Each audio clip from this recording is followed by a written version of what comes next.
Hello everybody, I'm Raphael Perry and it's time for some more Bloodsword. And of course now, as you've probably seen from a video title, we're stepping into Book 4. I'd like to remind you all that I've never played Book 4 or 5 before, so this will be reasonably blind. I did skim through the pages to make sure that they were all there, and I might have glanced at certain words or seen various images. But there's no real coherent picture in my head of how the whole adventure comes together, or indeed what most of those words or images may appertain to. Before we do go any further, I'd like to revisit the Abbot's drawing from Book 3. It is a blatant walkthrough of the dungeon at the end of the book. We entered the dungeon with the Hatuli, the little creature mechanism that would seek out the item that we sought and guide us to it. We descended down a well, so we start at a well. We were in a chamber with 3 corridors leading off from it, one to the left, one to the right, one straight ahead. We saw a small serpent slither off down the left-hand corridor. This, as I said, indicated the snake probably went where it felt safest as it was running away from us. It did not remind me of the serpent from this picture and that this might be a good place to look. The right-hand branch is a total death trap. It's possible to crawl back from it, stagger back from it and take one of the others, and you can't go all the way. The middle branch, there's a portcullis drops down behind you, fight with an invisible creature, something else nasty, and then you get up to here. The left hand branch, we see the mural or frieze on the wall that showed us how to defeat the golem. And then we met the iron golem in this chamber. And then we had 2 exits to the left and the right. The Hatuli took the left-hand branch, as indeed does this serpent, and then it turned right at the first junction.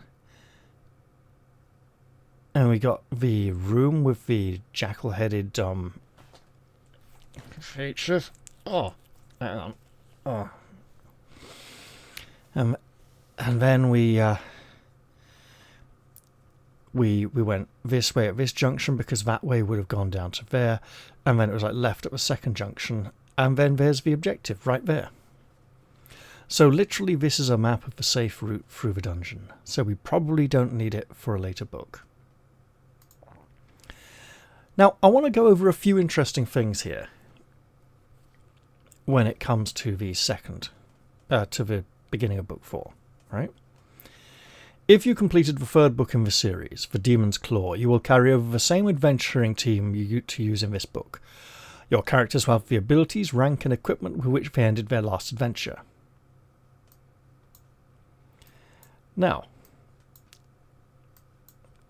let's skip down to the solo team option, because I noticed something interesting here.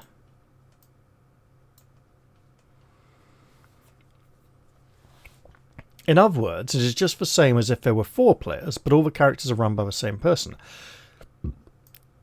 They are still just 3rd rank, of course. You can't have a team of 4 12th rank superheroes. That sentence is from Book 2. In Book 3, they were, of course, 4th rank with a total of 16, and in this book they should be 5th rank with a total of 20 ranks. This has somehow slipped through from Book 4 and is in Book 5. It's not in the new Book 5 because the entire solo team option is missing from Book 5. So I think that's pretty much a typo. Looking at this one here, we don't refill on arrows.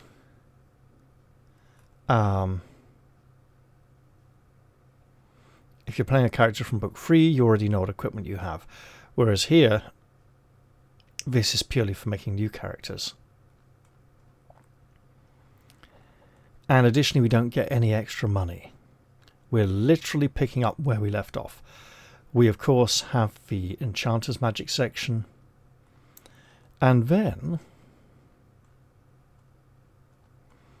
we have something new to the series, which is a nice little story recap, which is going to be very helpful.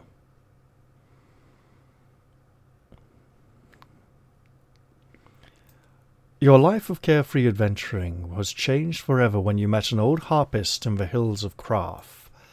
As he lay dying after a murderous attack, he told you of the 5 entities known as the True Magi, and their plans to return to the world at the end of the millennium. He made you swear to take on his quest to recover the fragments of the Sword of Life, the Blood Sword, as it is only by restoring this ancient weapon that the Magi can be opposed. Just as the Magi's agents had slain the harpist, now they directed their malice against you.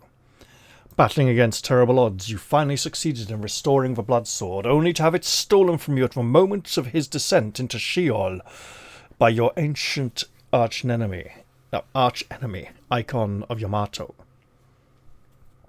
Or Icon, as we learned his name is. Only 2 years remain before the year 1000, when the Magi's power will have waxed full and the moment of their reincarnation will be at hand. Fatima, a sorceress who you befriended, tells you that all is not lost. You can still retrieve the Blood Sword, but to do so you must travel to the land of death. And with that, we turn the page.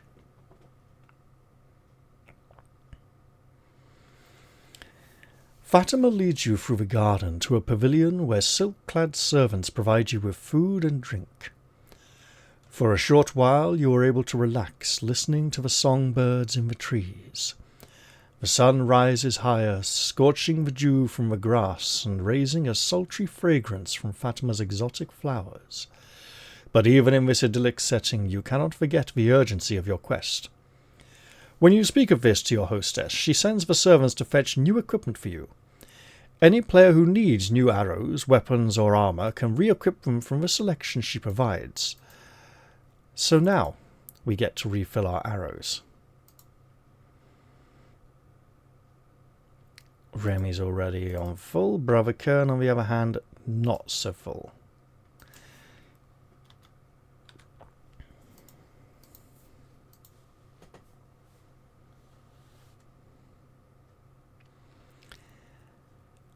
I have another gift for you, she says, lifting a jar of scented oil.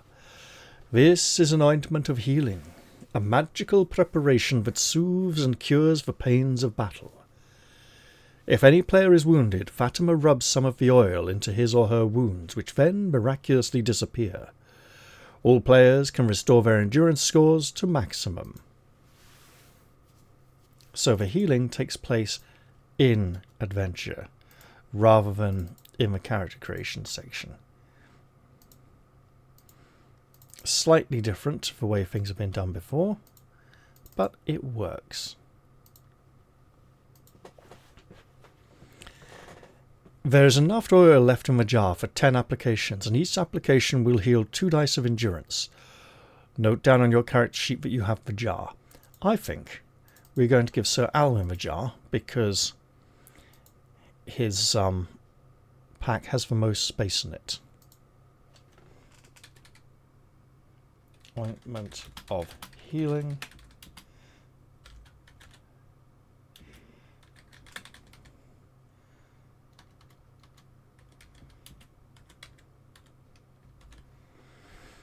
Ten charges, 2d6. Endurance restored. There was something else I was going to bring up before diving in. Oh well, too late now. I'll do it in a moment. And now, Fatima says, rising to her feet, it is time for you to depart. So before we depart, there was something else I was going to say, wasn't there? Oh yeah, a reminder that traditionally, if the party dies, I would need to go all the way back to the beginning of book 1 and start again. or start with a group of new characters of the appropriate level for this book without all the nice fancy items I have from previous adventures. I'm going to treat the end of each book as a save point that I can return to, so that if I have to start again, I will do so with the heroes in this condition rather than a bunch of brand new fledgling individuals. Right, on we go. Whoop. Fatima takes you to one of the many gates leading from her hidden garden. You have seen enough of her magic by now not to be surprised when she tells you this gate leads to the city of Crescentium, which you left only a few days ago. You must charter a ship to take you north and west to the Isle of Entasius, she says. He is a wizard of some repute, and he will be able to tell you how to reach the realm of death. What about the death focus, you ask? Surely that leads straight there. Oh, Fatima shakes her head. Of course, but you cannot follow your enemy into Death's heartland by the same route that he took. It is easy enough to die, after all, but you will wish to return to the mortal world once you have retrieved the Sword of Life. Only Entasius can tell you how to accomplish that. She swings the gate open and bids you farewell. Thanking her for her help, you step through and emerge on a side street off the main plaza in Crescentium. We could go visit the physician emeritus of Quadrille. We did not meet Tobias Devanteri, the leader of the Capellas, and calling on him for his aid may have been very useful. We could see. Let's go visit Emeritus the Sage then and see what he has to say on the matter. Oh, I'm going way too far down. I'm jumping all over the place here. Haha. Emeritus is delighted to see you safe and well, but he listens morosely as you tell him the events of the past week. So now you must descend into the realm of the Angel of Death, the land of Sheol, he says. Ah, that icon has wreaked a final bitter revenge on you, for you must know that your chance of returning is slim indeed. Be of good heart, you say to him. If no thought of failure is ever entertained, the quest must certainly succeed. I admire your resolution, says Emeritus with a slight smile. Your logic, however, I can only deplore. You laugh. Well, what can you remember about Sheol? It is best to go against the enemy forewarned. Then let us go straightway to my library. He leads you to a room containing nearly 100 tomes and many scrolls. It is surely one of the largest private libraries in Outremer. Poring over these, Emeritus selects a faded parchment and tilts it in a shaft of sunlight to read. Death is the brother of sleep, he says, and in myth they are respectively the son and daughter of night. Sheol, which is Death's kingdom, can be reached from certain points in the mortal world where the barrier between life and death is weak, but I have no idea where such a place could be found. You look along the rows of books and at the heaps of dusty scrolls. You cannot afford to waste too much time before setting off on your quest, but there could be information here that might prove vital. We should absolutely spend some time in the library. We have a sage here after all. He may be able to find things quickly. Ooh. I'm getting the hang of the length of the scroll bar now. Only went a few pages too far this time. Emeritus agrees to help you with your research. But it is a large library, and there may be need for urgency, he says, spreading his hands to indicate the sheer magnitude of the task. What shall we look for? Well, we need to find Entasius. We want to know all we can about Sheol. Look for references to Death himself.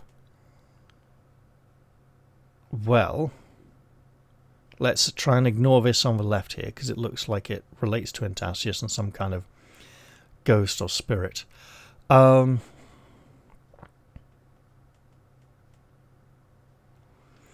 It would be good to know about the realm of Sheol. It would also be good to know about Death himself in case we have to challenge him for the Blade of Life. if he's grasping it and refusing to let go. But if we think back to Book 2, when we met with the CRS, who praised us for tackling first problem first, we'll go... Oh, the Orb of Death. Yeah, we don't have that because we got the Orb of Fire from Book 2 instead. Nice to know the books can still be used. Right. So, let's find out about Antasius if we can. Oh, and also we're getting code words now in this book. That'll be fun. Maybe if we spend too much time here and we get a code word each time we search. We'll say, how many of these do you have? You spend hours looking through volume after volume, straining your eyes to decipher the ancient faded calligraphy. At last, Emeritus finds a useful reference in the Codex Magica. Antasius was a patrician of old Crescentium, he says, who fell in love with a woman of the plebeian class. Since they could not legally be together, they arranged to leave the empire and go to an island in the Western Sea. Oh, is this like Lesbos? It could be, couldn't it? In a way. This is going back hundreds of years, of course, but it must have been after the year 310, when the Lex Canulia was repealed. Anyway, on the night they were due to set out, Antasius's lover was apprehended and slain by certain of his enemies. Antasius waited all night for her and then departed with the dawn, presumably by means of sorcery, for he was a renowned wizard. Crescentium was sacked a few years after, after that by the Coptic horde. It is now late in the afternoon. We can continue our research, or call it a day. We do need to charter a vessel.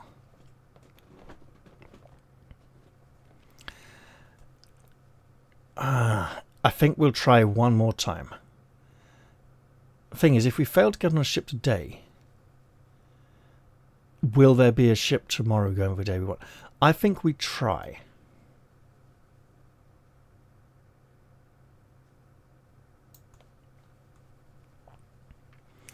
You can continue checking for references to Antasius, look up information about Sheol, or find out about Death himself. So there may be more to discover.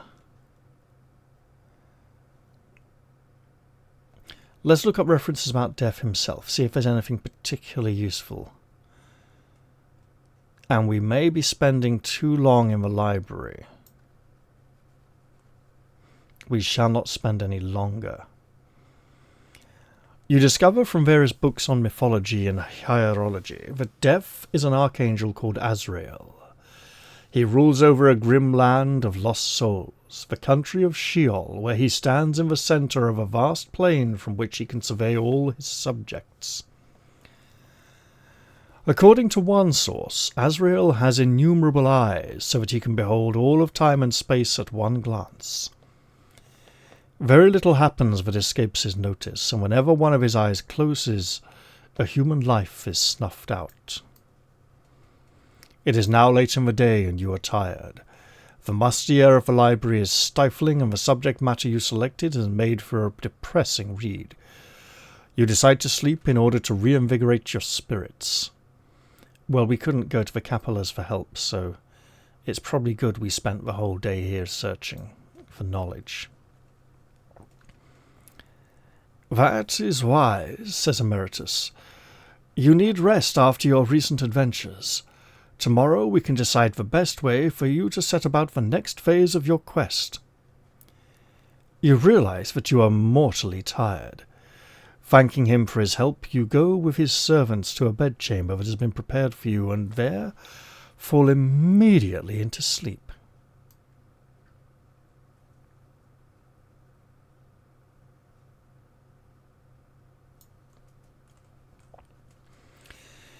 You awaken refreshed and fall ravenously on the breakfast that Emeritus has prepared for you. Pray excuse the lapse in table manners, you say to him between mouthfuls.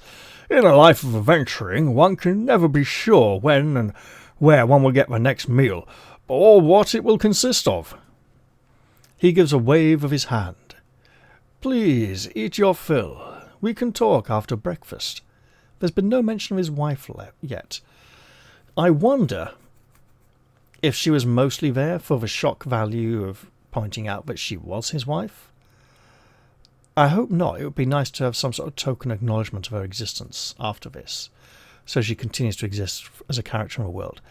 Each wounded player recovers endurance points equal to 1 plus half his rank, meaning we could have taken damage trying to go and hire a ship.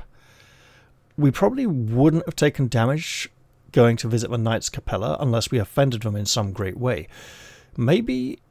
because if you go visit the Knights Capella in Book 3, they give you a set of silver crucifixes for you each to keep. And if you lose them, you get directed to a section that says, oh, did you think something important was going to happen if you lost this? No, it's the faith inside that counts. As opposed to the blood sword, where literally having the relic present was important. So if we do go visit the Knights Capella, and we've lost the crucifixes, they might be offended and beat us up a bit or something. Anyway, we've got no endurance points to restore, no damage to heal. So, onwards then. Emeritus offers you provisions for your journey if you have need for them. Each player can take a week's supply of salted beef, nuts, biscuits, and dried fruit. 1 week's rations for one person counts as a single item for encumbrance purposes, and we bought quite a lot of rations in the previous adventure. We got 1, 2... Okay, hang on, 1, 2, 3. We'll take 1 week's rations so that we've got 4 weeks.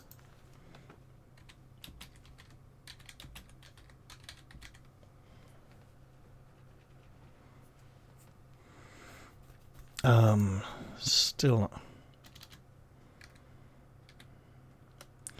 No, because it's daisies. So no, that's not right.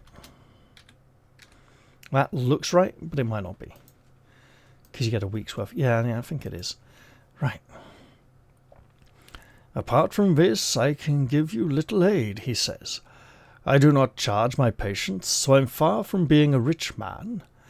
However, it may be worth your while to seek out the captain of a ship named the Providence. I once cured him of the ague, so he may be willing to do you a favour. Emeritus, you are a good man, you say. Your help has been invaluable. Taking up your belongings, you bid him farewell and set off towards the harbour.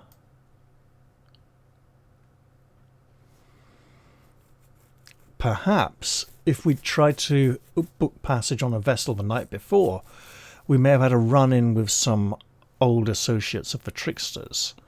That could be how we could have taken some damage. If you've already arranged for a ship to take you to Antasius, no, we have not. Let's see if we can. It's so nice to be setting off on a new adventure. I wouldn't say without a care in the world, but without any damage to heal. And to be passing through all these sections of everyone on full health. The smells of salty spray, hemp and tar fill your nostrils as you walk along the quay looking for a suitable ship. A young pilgrim who is walking past notices your indecision and comes over to talk to you. Good morning, he says. Are you also travelling aboard the Providence? No, you say. A pilgrim vessel, is it? He nods. Aye, bound for Ellis Land, where we can return to our homes and regale all our families with accounts of the pilgrimages. The one pilgrimage, that is, of course. Ah, what a joyous time it has been for us. How my family will sigh when I tell them the wonders of the Holy Land. The wonders of the Holy Land are greed, venality, and bloody war, you replied curtly. The captain of this vessel, would he be prepared to divert his course, would you say, to return to Ellis Land by way of a certain island close to the Sea of Mists? The young man throws up his hands. And place all our lives in peril? Of course not! He crosses himself and hurries away towards the Providence. You look around. There is another ship that might serve your purpose. The Golden Lance, a merchant cog. Well, if it's a merchant vessel, they're more likely to take a bribe to go somewhere else. However, if Providence does owe Emeritus a favour, this will be a lot cheaper, and being surrounded by people of faith may put us in good stead should anything unfortunate occur. Then again, they won't be very worldly. Let's follow the advice of the sage. He's done us good so far, and seek passage aboard for Providence.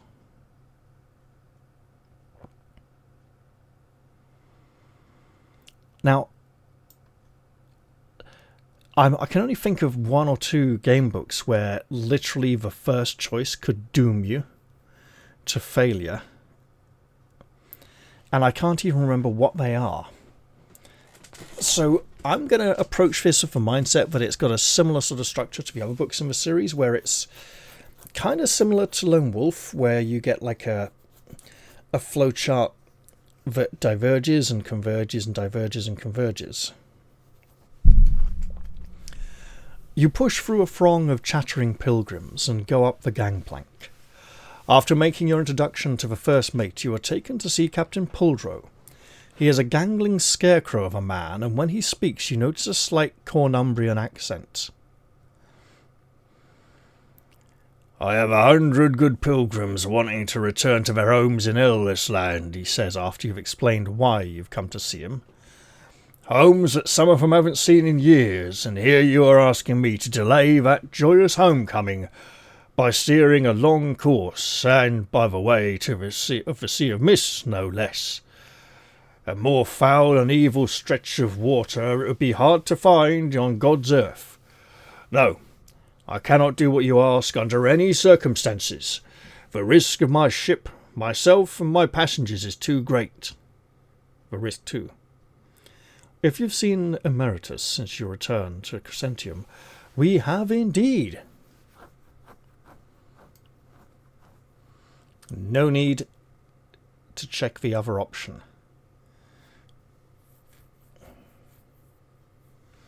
70. Emeritus recommended you, you tell him. He thought you might undertake this voyage because he once cured you of the ague. "He was paid," declares Puldrow. "Or rather, he wasn't, but only because he didn't ask for payment. No, I do not tell Emeritus how to care for his patients. Arid, I don't see why you should..." That's and, isn't it? That's an and. That's an N that scanned him badly, right? "And I don't see why he should tell me where to sail my ship." A favour done is a favour forgotten, it seems. You consider. If you decide to offer him money, or he could do just that, or go see the captain of the Golden Lance.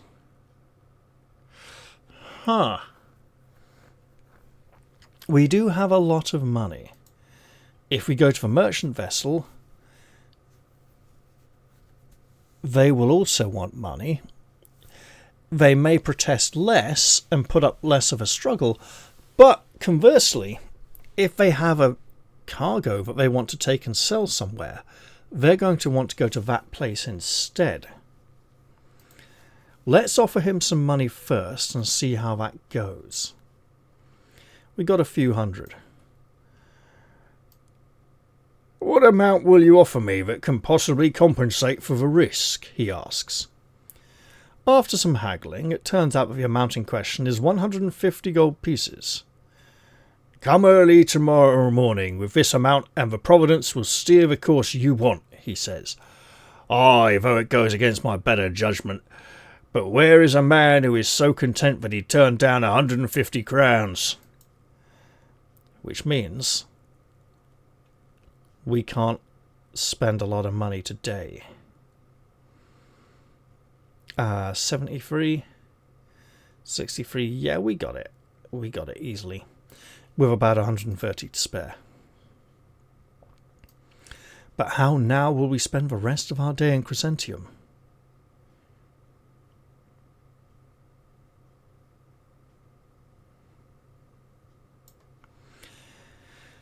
If you don't have the money, no, we got the money. We are able to pay the sum. And we're not going to pay him up front because he might just sail off with it. You while away the... Is this picture? Yeah, that does seem...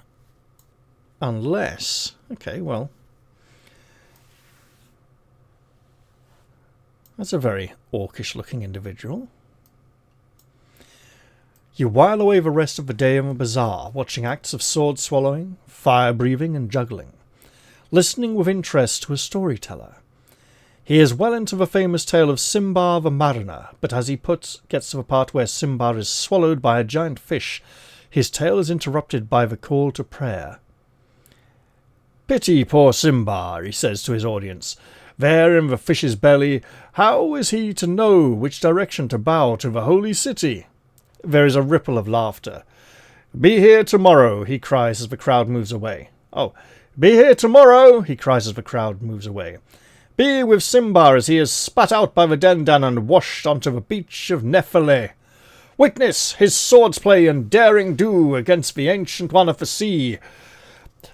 Gasp with him at his love for the beauteous Princess Liabla." Now, the Old Man of the Sea, Sinbad doesn't fight the Old Man of the Sea. He carries him around on his back for a long time, with the old man leeching away his strength and energy and growing more and more powerful as he does so, until eventually he realizes, I can just get him off my back. The crowd applaud this virtuoso finale and shower the storyteller with coins. Meanwhile, you slip away to find somewhere to spend the night. And we may be swallowed by the Dendan, if we are unfortunate. It could depend on which ship we've arranged to stay in. Speaking of arranging, let's go find ourselves a place to stay the night. You search for a comfortable-looking inn not far from the waterfront and soon find one called the Heart of the Sunrise. Well, you are used to the whimsical names of Crescentium hostels by now. You push the door open and step inside. The babble of voices dies away as you enter and all eyes turn to watch you. A local's place, obviously. You cross to a table and sit down, loudly calling for the landlord. The other patrons devote a few moments more to their sullen stares, then turn away. Gradually the din of laughter, conversation and banter returns. The landlord is an Erawarnian with large rings in his ears. He strokes his long moustaches and recites the tariff to you. "I have one private room, but it is the richest appointed azure chamber which enjoys a prestigious reputation throughout the city." "Expensive, in other words," you grunt in reply. "A mat on the common room floor will do. Now, bring bread, hot stew, and a pitcher of wine." "Oh, do not be hasty," says the landlord. "Will you not give the azure chamber more careful consideration? At a very reasonable 10 crowns a night, it represents extraordinary value. Moreover, it cannot have escaped your notice that most of my clientele are rogues of the blackest sort. Sleep in the common room, and who can guarantee you won't wake to find a dagger in your ribs? And sleep in the fancy room, and who will guarantee you won't have a massive target on your back?" The others have stopped talking to listen in on your discussion with the landlord. You return their stares with a menacing squint. If we take the private room, it's 10 gold, not 10 gold each. We could sleep here in the common room. And remember, there are enemies trying to thwart us still. Psyche, the sorceress, is still alive. If we sleep in the private room and are attacked in the night, there'll be no risk to other people sleeping here. If we sleep in the common room and there's an attack, everyone will be at risk. Let's pay. Sir Alwyn will pay for now. We're not going to split 10 4 ways very easily. We shall enjoy the so-called luxury of the private chamber. The azure room, wasn't it? "Excellent," he replies, counting the coins. "You will not regret your decision, for this slight sum has bought you a night of the most luxurious and hedonic slumber." Do you mean hedonistic? Probably. He shows you upstairs to a large and admittedly elegant suite. Servants scurry in to light the lamps, whose rich radiance reveals a number of fine tapestries and carven panels. There may be a secret door. A window covered by a screen of filigreed ivory opens onto a marble balcony which gives you a panoramic view of Crescentium's harbour, so some kind of demon could fly and land on the balcony outside and come bursting in through the doors to attack us.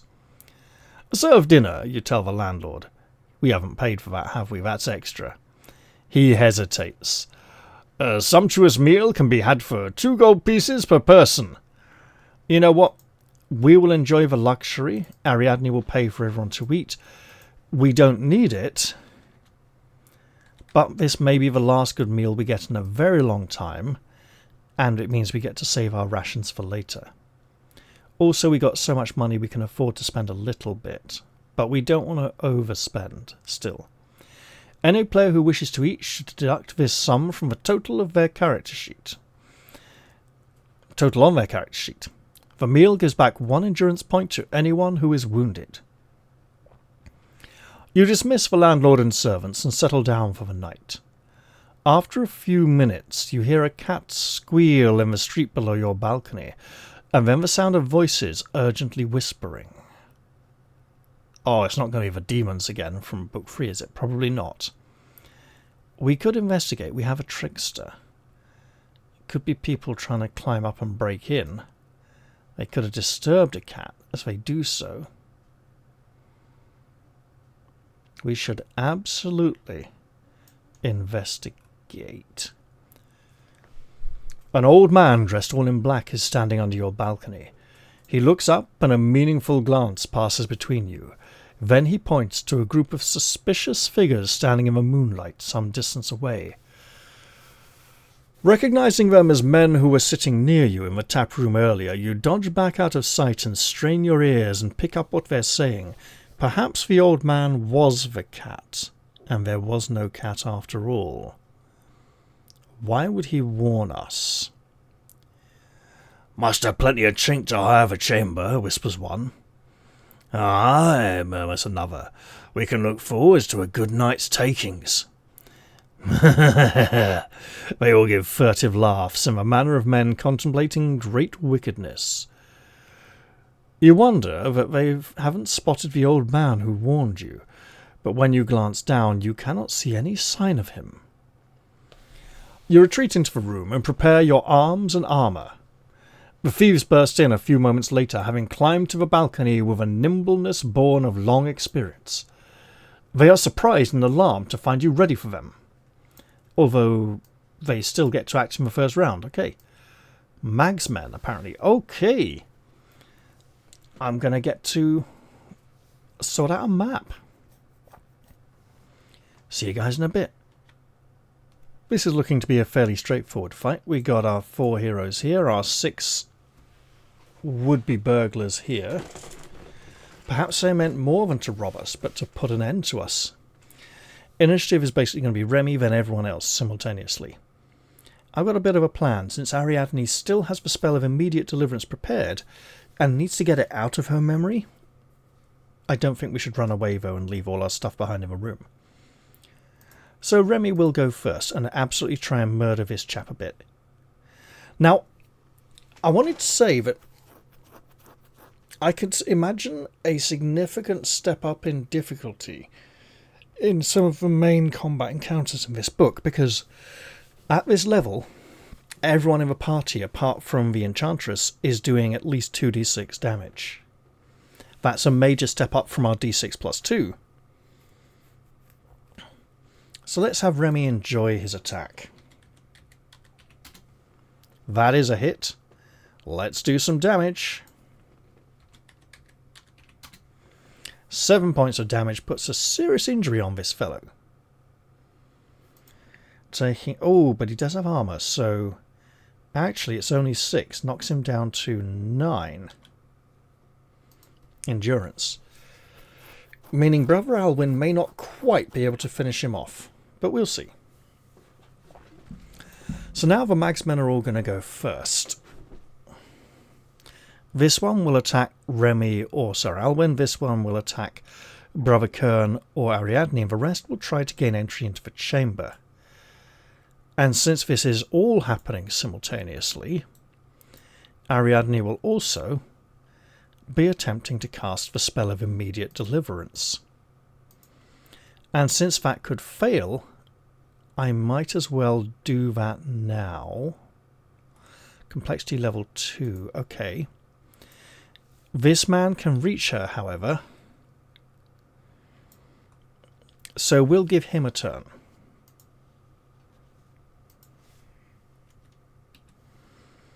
That blow does not strike true. 1, 2, 4.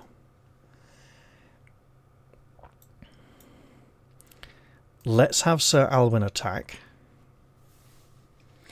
I'm going to have her hold off till after the others have gone, because she usually had slightly lower awareness anyway.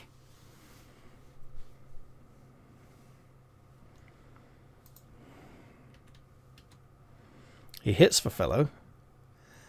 So because he could kill him, let's have the Magsman and make an attack. Our usual randomization, top to bottom and left to right. He attacks the warrior. So, oh, 2 dice. So he hits Sir Alwyn, possibly with his last breath. He doesn't do a lot of damage, so let's roll that as well. It's a little bit after armor. I wonder if in the morning we're going to confront the landlord and say, look, thieves broke in to your supposedly safe and secure luxury apartment. We want a discount. We want some of our money back. Right, and speaking of money back, there's damage going back to this Magsman from Sir Alwyn. A whole 2d6 plus 2. Which is, coincidentally, what Ariadne is going to be rolling to cast her spell. 11. Oh, kills him. Stone dead. Gone. He's lying, bleeding to death on the floor, which means that since it is simultaneous, this one can come in and make an attack. We'll give him a d2. Goes for the warrior again.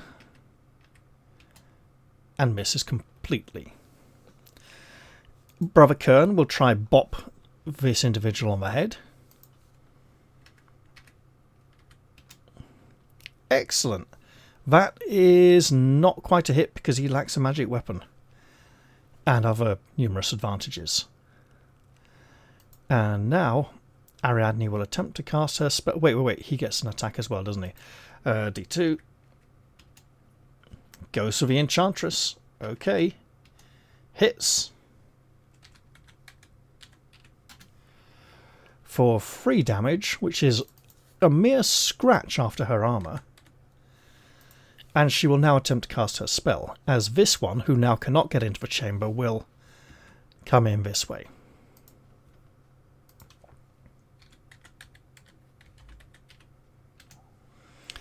That is a failure, I'm afraid, so she remains there on the spot with her companions.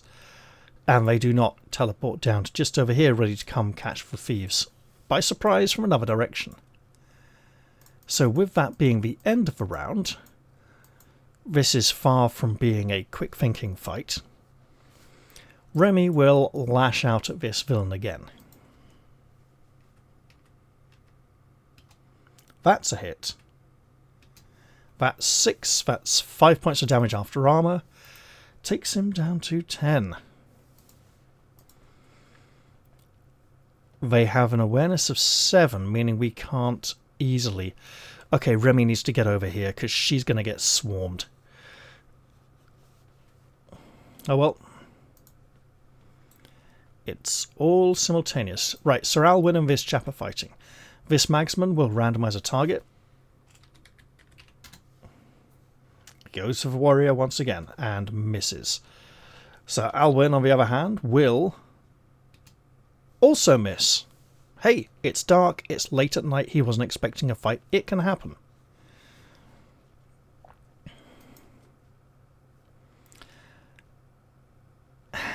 if Brother Kern wants to move away from here simultaneously... Okay, let's look at it this way. This one will randomise his attack. Goes for the Enchantress. And misses. This one will not randomise his attack. He will also attack the Enchantress. And miss.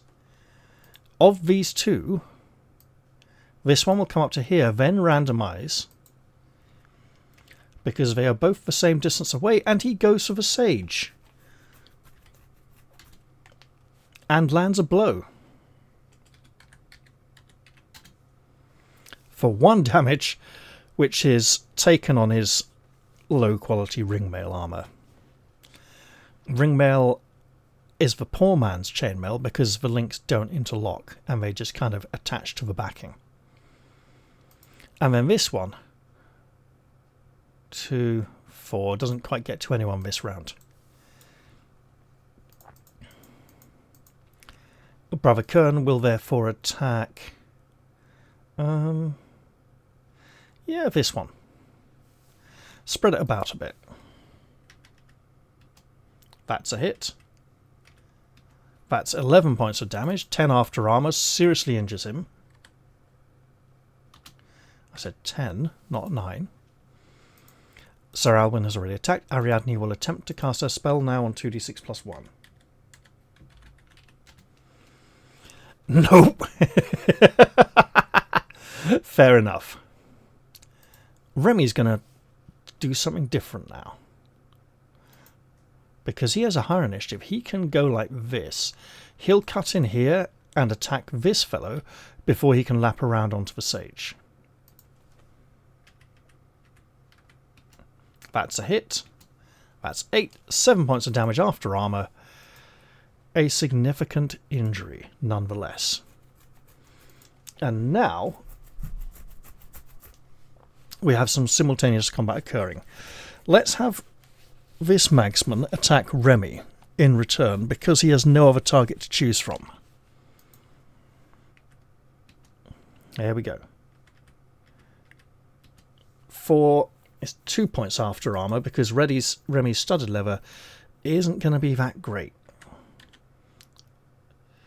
I forgot to add the +1 to hit because he's a hard target. This fellow will attack Sir Alwyn. And miss completely. Sir Alwyn will attack him back. This time the magic axe is lethal. 9 points of damage, 8 after armour. Leaves this fellow with 2 endurance points remaining, but upon the brink of death. Now, this one will randomise a target. He attacks Ariadne. She may take a bit of a drubbing here, actually. If we can't free her up soon. That is 4 more points after armour. Well, it looks like we're going to be healing in the not too distant future, doesn't it? This one will also attack her as he has no other target to consider. And that is a miss. The final Magsman will randomise and goes for the Sage. And lands a blow for a mere 1 point of damage which he takes on the armour. The Magsmen wonder at how Brother Kern's mere ringmail protects him from their blows. Little do they know of the shielding charm in his possession and the fact that they've been rolling terribly. Right, so we've had Sir Alwyn attack back. Brother Kern will attack this individual, indubitably. There we go. That's a miss, actually. And Ariadne will now attempt her spell on a mere 2d6. And succeed. The party are teleported to the exit, which they have no intention of taking.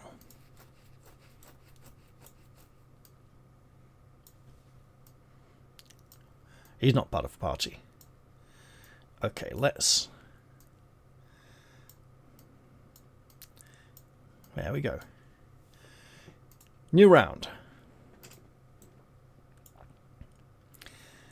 Remy will, 1, 2, 3, 4, stride up to here and attack this fellow. He will not do damage. Now, since these are all going simultaneously, Sir Alwyn wants to come up here and fight. These two men want to come down.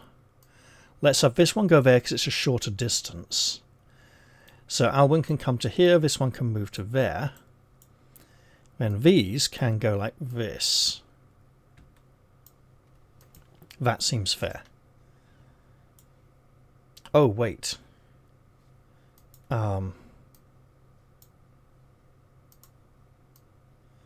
3, 6, 1.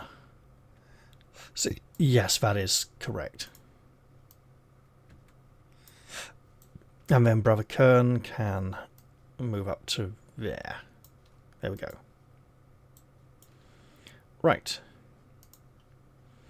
All the Magmen. One attacks Remy.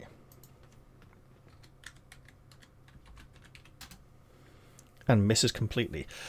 He's clearly confused by the fact that the man he was fighting teleported away and is now approaching into combat from a new direction. This one will randomize and chooses the warrior. And hits. 1 point after armor. Sir Alwyn is not impressed by their meager damage output. And the last one who gets an attack this round will also be attacking Sir Alwyn. He lands a blow for no damage, for armor is mightier than the cheap weapon this fellow seems to be using. Now, of course, our heroes get some turns as well. Brother Kern is not in contact with anyone to fight, so Alwyn will probably try and muller this one. Nah, he's kind of... Yeah, go on, try take him out of the fight. Oh, yeah. 13 damage, 12 after armor. He only had 5 endurance left. That man falls to the floor with a cry, bleeding out his last blood. And Ariadne prepares a... I mean, volcano spray would be nice, but her companions are likely to finish these foes in another round or two.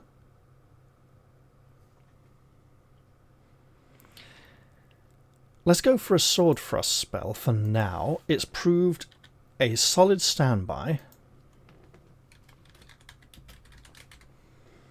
And we may have need of it in the future.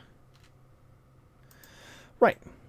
Remy will attack the individual facing him. Will he? Is there someone... Oh.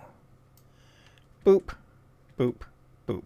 He'll actually run around behind him to stab this chap who's only got 2 endurance points left, because that helps reduce enemy numbers. That's a definite hit. That's 5 damage, 4 after armor, kills a man twice over. So the remaining magsman will then turn around to slash at Remy, who's just got behind him. Remy's a slightly harder target, and that blow misses. The other 2 will be attacking Sir Alwyn. And Brother Kern will... I could have moved there to give him a choice, but I'll come up here instead and attack this one. So let's have them attack the mighty warrior. Yes, and no, so 1 hit only. Which he takes on the armor bravely. Our wise sage will now try bash this one over the head with his quarterstaff.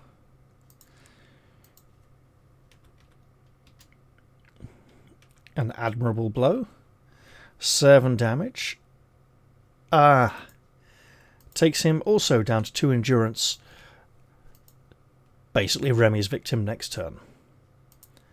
So Alwyn will hack at one of these. We'll go this one. He's nearer the door and could run away to get more of his friends to come back after us the next day or something before we can get on the ship.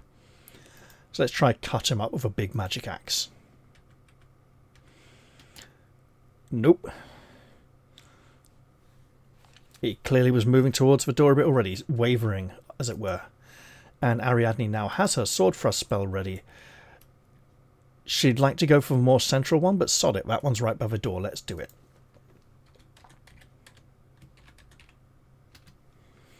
That's a successful casting.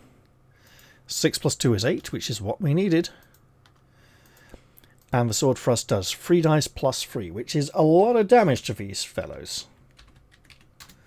13 damage, 12 after armor, still puts him on 3 endurance points. He also is... You know what? Yeah. New round. Remy's not going to kill the one who's standing next to Brother Kern. He's going to come fight this one by the doorway, also providing the other one next to Alwyn with an additional target.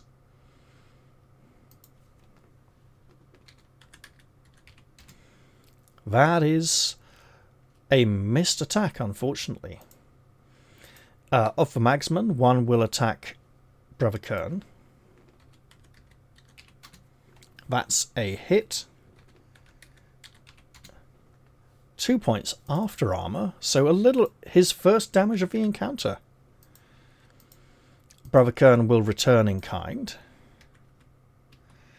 Give him a right hefty wallop with his quarterstaff for enough damage to put him down on the floor.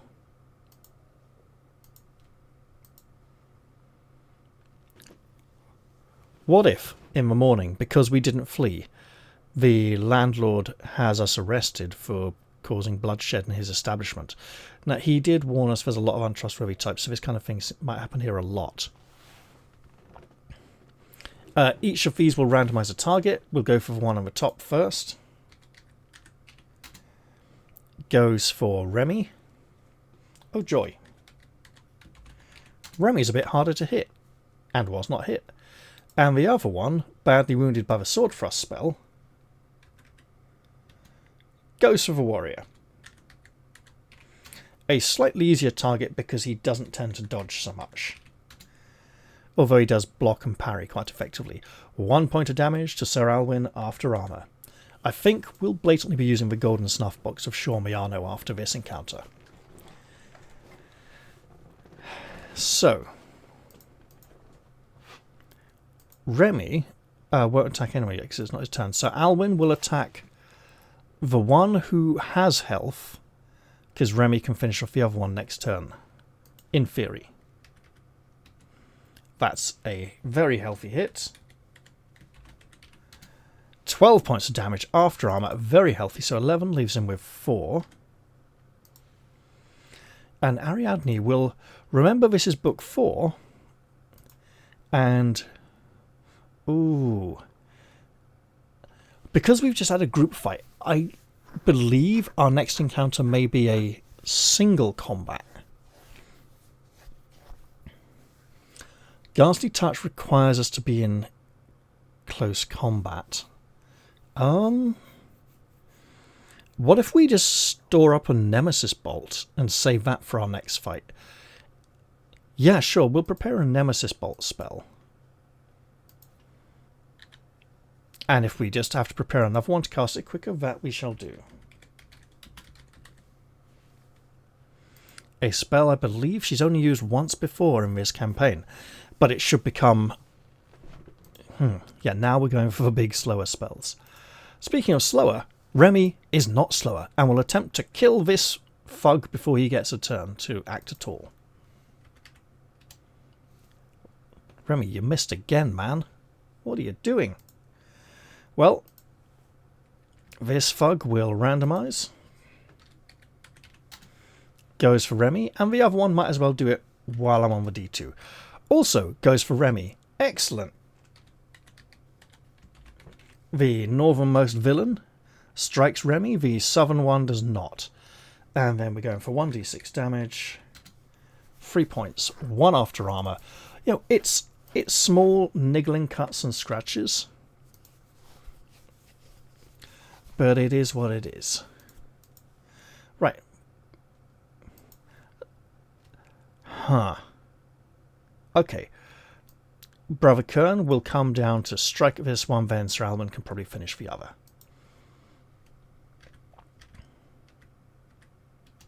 That's not a hit.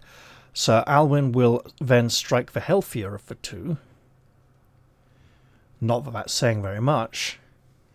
2d6 plus 2, technically I could roll a double 1 and he'd live. Odds are highly against it, mind. Yeah, he's dead.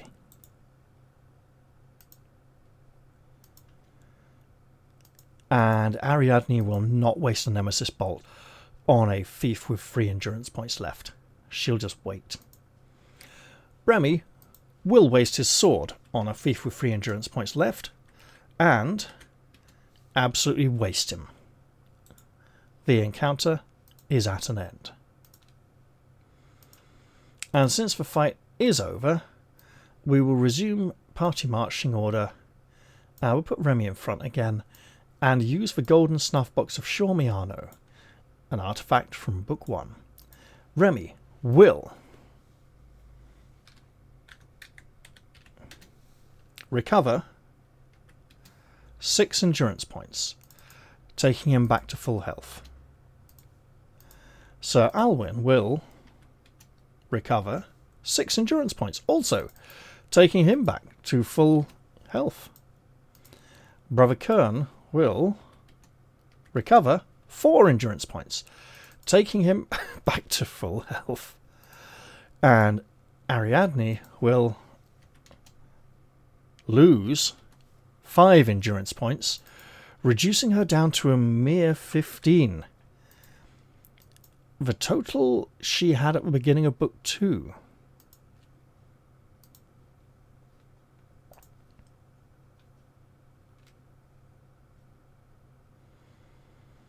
Well, our foes are slain.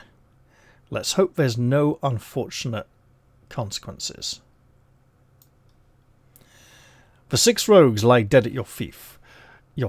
You can take their weapons if you wish, also their leather jerkins, which have an armor rating of 1.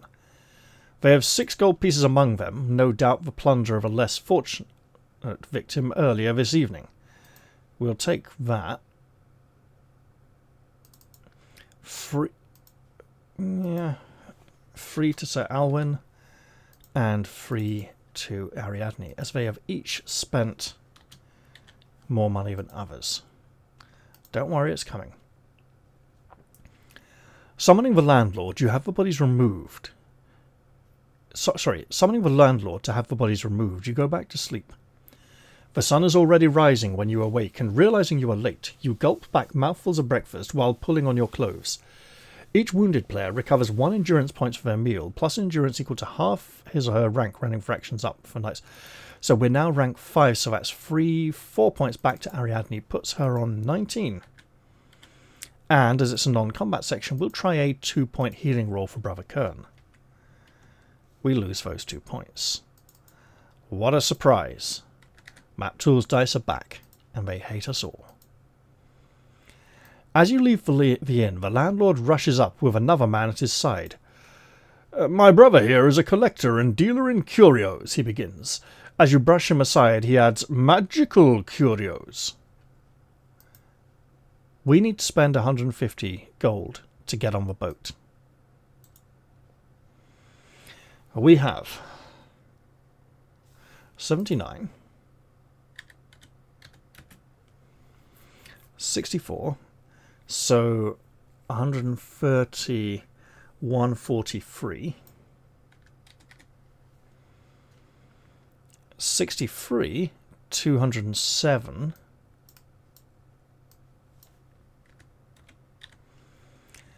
and 68, 275.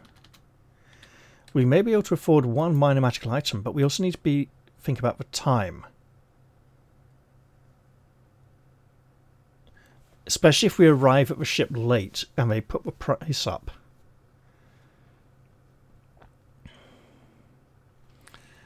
I think if we check quickly, we might just be okay. Pushing my luck here a bit. I'm also tempted to see what will happen if I don't. Very well, you say to the landlord's brother. Let's see what you have. At once, he says, nodding obsequiously. He calls to a couple of slaves who carry forward a large chest and open it. Look at this magnificent talisman, he says as he takes out a large blue jewel. It is the fabled amulet of safe voyaging, and it will protect you from shipwreck. This gold torque, on the other hand, belonged to a Jarl of ancient Fuland. It works against spells of control and command. And these 4 swords, which I can only sell as a set, observe the bimetallic strapwork on the hilts and the scabbards.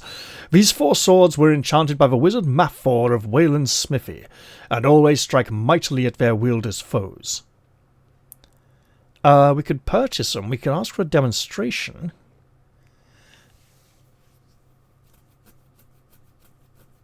Oh, is this a trap? Is the torque that protects against spells of control actually one that makes us susceptible controlling? No, we can consider a purchase. Or does he want to charge us? Naturally, quality comes at a price, and my prices are therefore not cheap, he says with an apologetic smile. The amulet of safe voyaging is 30 gold pieces, but what a negligible sum for peace of mind.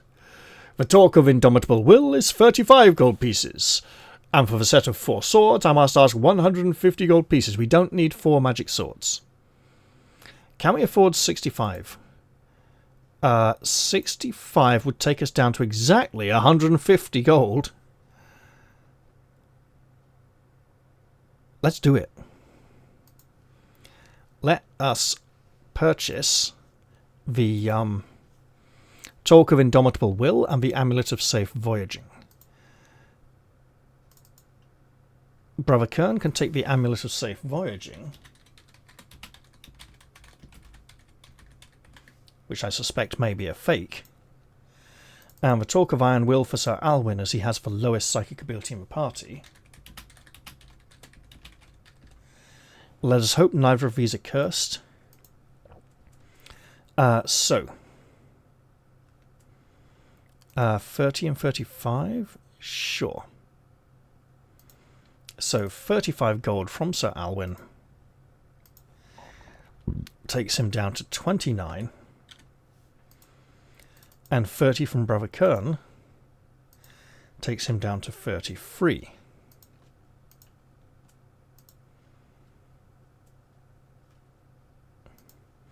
So 79. 118. Yep. No, 108, isn't it? 141. And oh god, we got enough. How did that work out? I had something up wrong somewhere. Okay, 33 and 29 is 62. 120, 130. Yeah, we got enough. I must have added up something wrong. Well, we don't want 4 magic swords as we can't afford them anyway. Let's see what we got.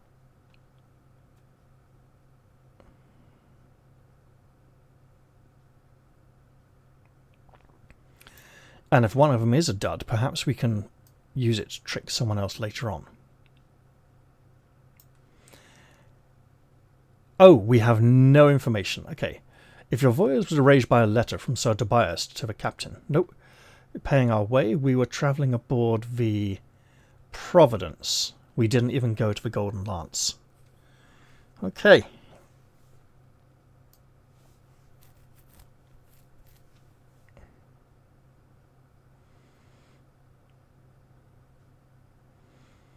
Damn it, I was going to call this episode Death's Dark Domain, but it's more going to be like Back to Crescentium, isn't it?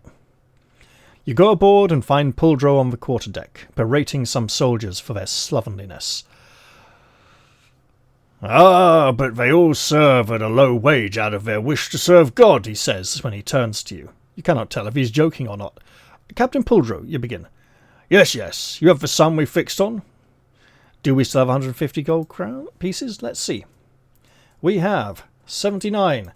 Remy will bemoan the loss of his coinage. 29 is going to be 99, 108. 33 from Brother Kern will take it up to 141. And Ariadne's 68 will take us to 209. Meaning we will have 59 remaining. Remy's going to want like 14 of that, right? So everyone's going to get 12, 14. Yeah, okay. So 14.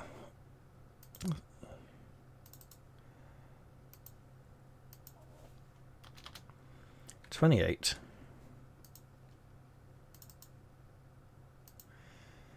38, 42. And then 17 for greedy Remy. There we go. Okay, so we pay it. If we didn't, we'd be in trouble.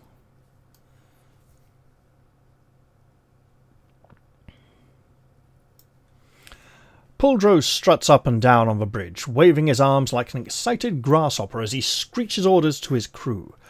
Under his direction, or perhaps in spite of it, you notice the first mate quietly countermanding Puldro's orders from time to time. The Providence is soon sailing out of the harbour mouth. The men begin a jolly sea shanty, accompanied by the pilgrims and the barking of the ship's dog, Gus. You know what? I think we'll try a 3-point healing roll from Brother Kern here. And those points are lost, regrettably. And with that, I reckon I'm going to end this episode here, because it's gone on for long enough. I hope you all enjoyed this one, and I'll look forward to seeing you all in the next instalment. I'll say goodbye for now, though, and head off to bed pretty soon. Cheerio, everyone. See you soon.